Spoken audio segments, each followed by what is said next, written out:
Do you have too much free time? Looking for a good way to distract yourself from your miserable life as the little hope left in the world fades away? Yeah, me too.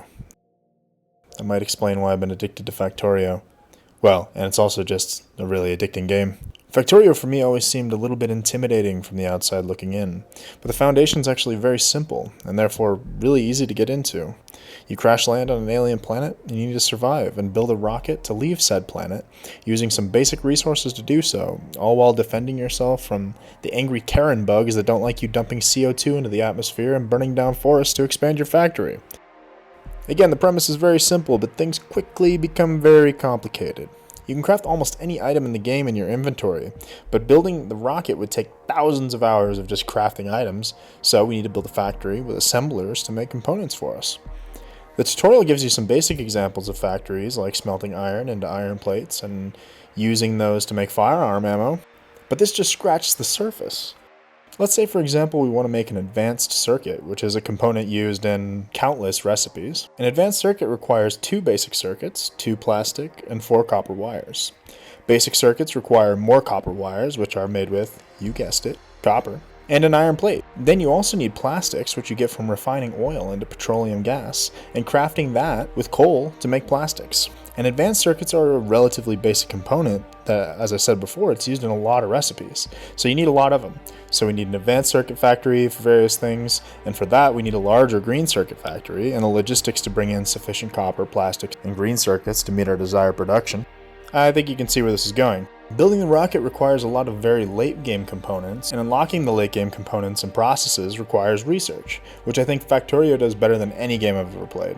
Research in Factorio is done by making science packs and processing them in a science lab, which doesn't really logically make any sense, but from a game design perspective, it's genius. There are 6 primary packs that you unlock at different stages of the game, and are required for progressively more advanced research. So the game gives you an incentive to automate and create factories for these more and more advanced packs, and incentivizes you to play the game the way it's intended, building factories, instead of distracting from the point of the game by requiring the player to do arbitrary quests or having some arbitrary tech tree that doesn't really connect well to the game. This also means that the speed of the research is directly tied to how efficient and productive your science factories are and your supply chains to feed them. And on top of this, the science packs themselves are designed in an ingenious way. Each one is progressively more complicated, but not arbitrarily so. The game introduces you to new things like advanced circuits, robots, modules, by making them components of these science packs, and it makes the game's progression more logical than any other game I've played in the genre. Every technology you unlock feels like a necessary unlock and a new tool at your disposal. One of the issues I've always had with tech trees in other games is that it felt like I was unlocking a bunch of filler technologies to research that one that I really need 4 or 5 techs down the tech tree. In Factorio, nothing is unnecessary. Almost everything you unlock, you use at some point in the game, and this progression guides players really nicely without handhold. And although the game can get quite complex, your goals scale from very basic to more complex very nicely as you're introduced to new technologies, new techniques, etc. as you go through the game. So why can't I stop playing Factorio? Aside from the game being fun and having a really nice natural progression that constantly puts intuitive goals in front of you, it's really hard to break the immersion for a few reasons. Firstly, I think the sound design's awesome, the effects fit, the music puts you in a mood to build stuff, and there's this constant hum of machinery that is soothing and comforting in a way that I didn't really expect.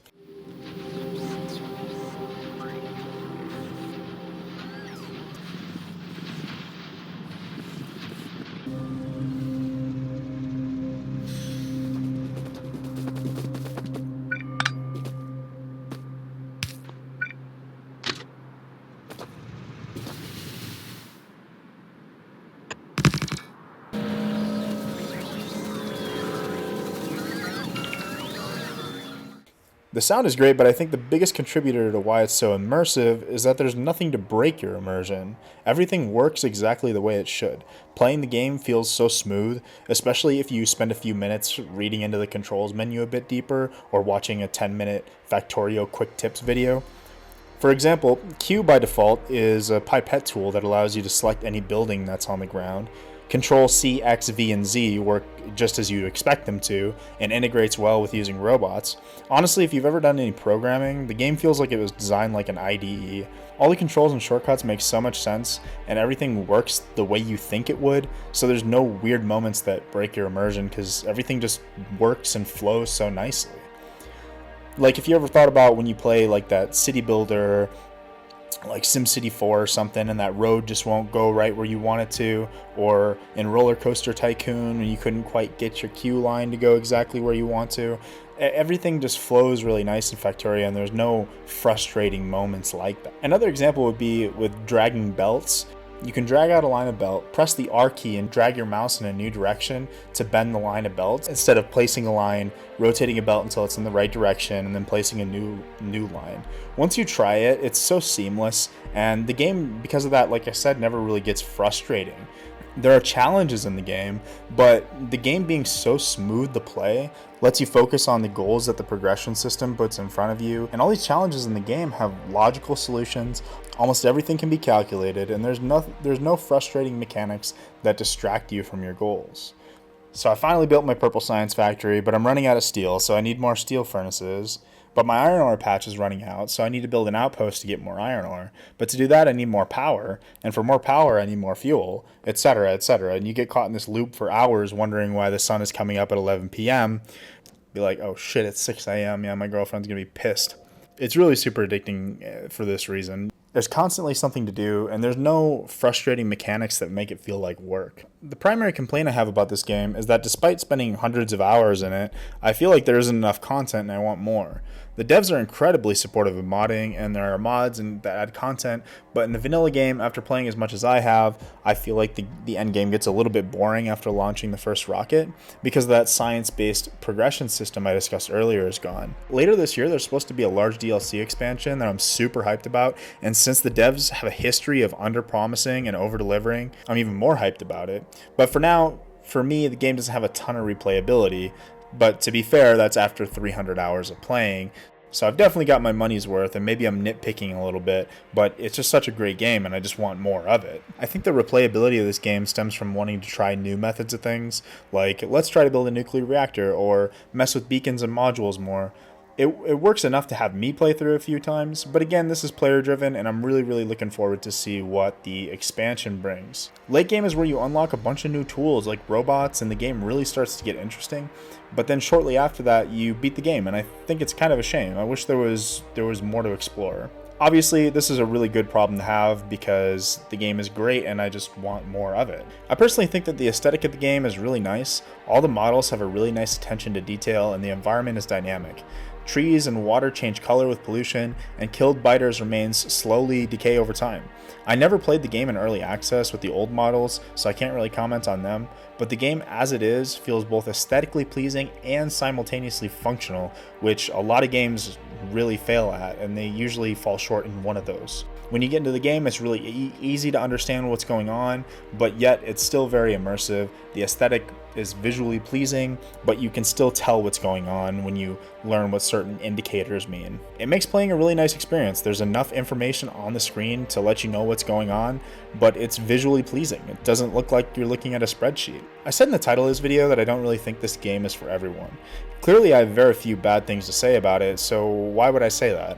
Well, I think this game is designed for a very specific audience and nailed that target audience perfectly. If you like management and automation games, you like Redstone and Minecraft, this is my favorite game that I've ever played in that genre, hands down. If you've ever tried management and automation games and you found any enjoyment whatsoever in them, even if it wasn't your favorite genre, I'd give this game a try because I think this is the best one in the genre that I've ever tried, and I think you'll like it.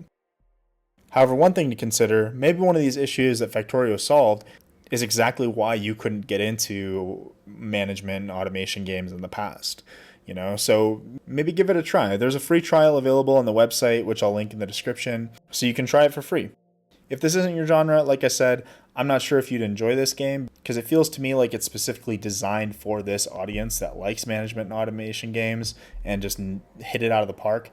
However, if this is your genre, you're going to love it. If it's not, I encourage you to try it anyways. If you've ever liked things like technical Minecraft mod packs, Redstone in Minecraft, City Skylines, any of these kinds of games, I think you should give it a shot.